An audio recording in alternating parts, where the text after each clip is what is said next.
अस्सलामुअलैकुम वरहमतुल्लाहि वबरकातुहू। दोस्तों, प्यारे दोस्तों, दाल माश और रिज़्क़ में इजाफ़ा। जो साहब कहते हैं कि बहुत से वजीफ़े किए, रिज़्क़ के असूल में कामयाबी नहीं मिली, तो ये अमल करें।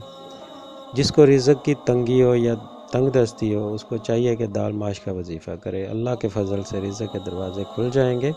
रिज़्क़ के ऐसे दरवाज़े, ऐसे रास्ते बन जाएंगे जिनका किसी इंसान के वहम गुमान में भी ना होगा। अव्वल आखिर दरूशी पढ़ें। रोज़ाना फ़जर की नमाज के बाद दाल माश पर ये अमल करें। इंशाअल्लाह घर में रिज़्क़ आना शुरू हो जाएगा।